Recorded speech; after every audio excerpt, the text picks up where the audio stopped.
Talented డైరెక్టర్స్తో చేస్తూ ఉంటారు. అంటే వాళ్ళకి ముందు హిట్ ఉన్నా లేకపోయినా సరే, అంటే గట్ ఫీలింగ్ ఎలా వస్తుంది బేసిక్గా? కథ బలమైన కథను నమ్మే అంతే. విష్ణు గారు, చెప్పండి. So first of all congratulations, trailer చాలా చాలా చాలా బాగుంది. సో ఇంకొకటి ఏంటంటే గుప్త నిధులు అనగానే ఒక చాలా ఇంట్రెస్టింగ్ ఎలిమెంట్ అని చెప్పి ఎప్పుడూ అనుకుంటుంటారు.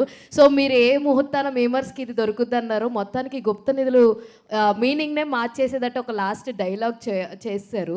So what you feel actual ఇలాంటి అన్ని పార్ట్స్ చెప్పినప్పుడు స్టార్టింగ్లో మీకు ఏమనిపించింది? అంటే మన తెలుగులో ఉన్న గొప్పతనం ఏంటంటే మనం ఎప్పుడైతే దాన్ని మాడ్యులేట్ చేస్తామో ఒక్కొక్కలాగా అర్థం అవుతూ ఉంటుంది అనమాట. సో చిన్న అకౌంట్గా మాట్లాడే అకౌంట్ పదాలు అందరికీ నచ్చుతాయి. కొంచెం ఇబ్బంది కలగకుండా ఉన్నంత వరకు మనం యాక్చువల్లీ డైలాగ్ ఒకలాగా ఉంటే మీరు చెప్పే మాడ్యులేషన్కి దాని బేస్ మారిపోయింది. సో క్రెడిట్ అంతా మీకే ఇచ్చేస్తాం మేమైతే. లేదండి, మా డబ్బింగ్ ఇంజనీర్ గారికి. సో ఇంకొకటి ఏంటంటే వెన్ కమింగ్ టు అబౌట్ కొంచెం ఏదైనా లవ్ స్టోరీస్ కానీ ఏదన్నా అయితే కనుక ఐ ఫీల్ దట్ మీకు కొంచెం షై ఉండొచ్చు చేస్తున్నప్పుడు ఏదైనా రొమాంటిక్ సీన్ అని అనిపించింది. బట్ ఇక్కడ డైరెక్టర్ గారు ఏం చెప్పారంటే లవ్ బిట్వీన్ యూ 3 guys అన్నారు. So how you feel loving these 2 guys? Already మేము బ్రోచే నుంచి కూడా లవర్సే. సో మళ్ళీ లవ్ చేసుకున్నాం అంతే, కొద్ది రోజులు మంచిగా అవుట్డోర్ వెళ్ళి అక్కడికి.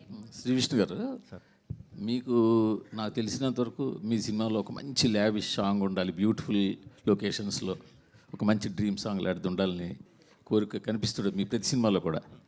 ఈ పాట అలాంటిదేనా ఇందులో? నాకు కోరిక కనిపించింది అలాగా. నిజంగా నేనైతే సాంగ్స్ అవాయిడ్ చేయమని ఎప్పుడు అంటూ ఉంటాను. కాకపోతే మీ పాటలు మీరు రష్యాలో డిఫరెంట్ లొకేషన్లో షూట్ చేసి ఉన్నాయి కదా? అవునవును ఉన్నాయి. అంటే క్యారెక్టర్ అంతా ఒకలా ఉంటుంది, ఆ ఒక్క పాటలో మీరు ఒకలా ఉంటారు. అవును. ఇది లావిష్ అని కాదండి.